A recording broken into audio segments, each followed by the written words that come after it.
खबर लखनऊ से है, जहां पंचायत चुनाव को लेकर परिसीमन की प्रक्रिया शुरू कर दी गई है। 18 जुलाई से जनसंख्या निर्धारण होगा। 10 अगस्त तक जारी होगा अंतिम सूची, जारी कर दी जाएगी। वार्डों पर आपत्तियां 29 जुलाई से। वही कार्यक्रम पर प्रशासन ने ये मोहर लगा दी है।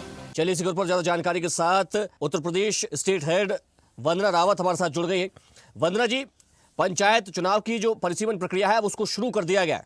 देखिए अभिजीत, उत्तर प्रदेश में पंचायत चुनाव की जो सुगबुगाहट है वो तेज हो गई है, क्योंकि 2026 में ये चुनाव होना है और परिसीमन की जो तारीख है वो भी सामने आ गई है। परिसीमन की जो प्रक्रिया है सारी वो 18 जुलाई से शुरू हो जाएगी और फाइनल जो लिस्ट होगी वो 10 अगस्त तक जारी करेंगे।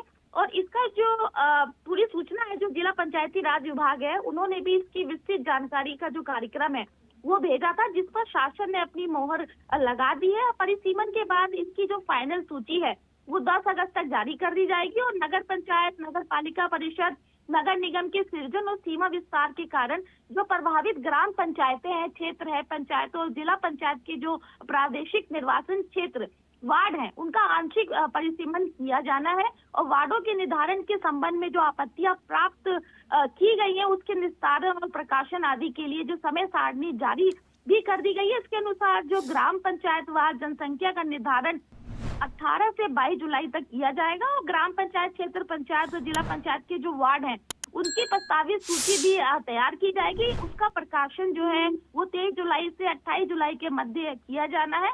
अब इन वार्डों पर आपत्तियां 29 जुलाई से 2 अगस्त के बीच में ही लाई जाएगी और आपत्तियों के निस्तारण का जो काम है वो 3 अगस्त से 5 अगस्त के बीच पूरा होगा और वार्डों की जो अंतिम सूची का जो प्रकाशन है वो 6 अगस्त से 10 अगस्त के बीच किया जाएगा। और 18 जुलाई से 13 अगस्त के जो बीएलओ और प्रेरक्षक हैं उनके कार्य क्षेत्र का आवंटन जो है, स्टेशनरी का वितरण का पूरा जो कार्यक्रम है वो किया जाएगा, क्योंकि पंचायती चुनाव है। अभी चुनाव की तैयारी को लेकर जो है वो प्रशासन भी पूरी तरीके से मुस्तैद हो गया है और 18 अगस्त से 29 सितंबर तक जो बीएलओ घर घर जाएंगे और गणना करेंगे, सर्वेक्षण करेंगे। साथ ही 1 जनवरी 2025 को जो 18 साल की जो लोग आयु पूरी कर चुके हैं वो सभी व्यक्तियों के नाम जो इसमें वो शामिल किए जाएंगे, ताकि वो अपने वोट का इस्तेमाल कर सके, मतदान कर सके और अगले साल अप्रैल तक ये जो काम है वो पूरा संपन्न हो जाए, ताकि पंचायत चुनाव पूरी तरीके से सफलतापूर्वक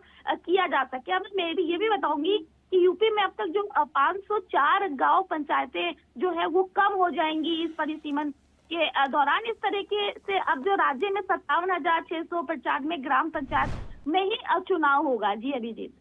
वंदना भी, आपने कहा कि कई पंचायतें इस दौरान कम भी होगी और जब भी परिसीमन होता है तो क्षेत्र उनका विलय कर दिया जाता है, उनका मर्जर किया जाता है, तो इसको लेकर विवाद की स्थिति भी, विरोध की स्थिति भी देखने को मिलती है। तो उसके लिए सरकार ने क्या योजना, क्या रणनीति तैयार की है? देखिए अभिजीत, क्योंकि इनका परिसीमन होना है और अगर हम इसकी बात करें तो करीब 504 ग्राम पंचायतें वो कम होगी, क्योंकि जनसंख्या के आधार पे ही ग्राम पंचायतें जो वार्ड है वो निर्धारित किए जाएंगे। राज्य में 57,695 ग्राम पंचायतों में चुनाव होना है।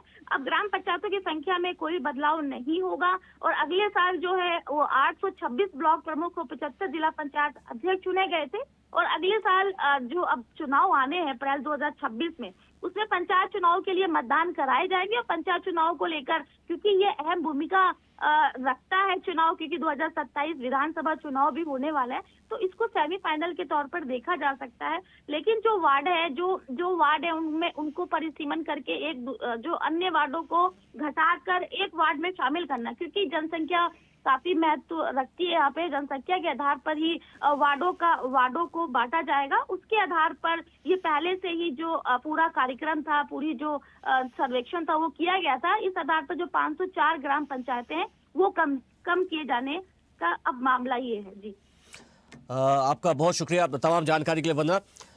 तो बता दें कि पंचायत चुनाव की परिसीमन प्रक्रिया शुरू कर दी गई है। उत्तर प्रदेश में पंचायत के चुनाव होने, जिसको लेकर परिसीमन की प्रक्रिया शुरू कर दी गई है। देखते रहिए स्वदेश न्यूज। अगर आप इस वीडियो को सोशल मीडिया हैंडल फेसबुक या इंस्टाग्राम पर देख रहे हैं तो हमें फॉलो करें। अगर यूट्यूब पर देख रहे हैं तो सब्सक्राइब करें और बेल आइकन दबाना ना भूलें।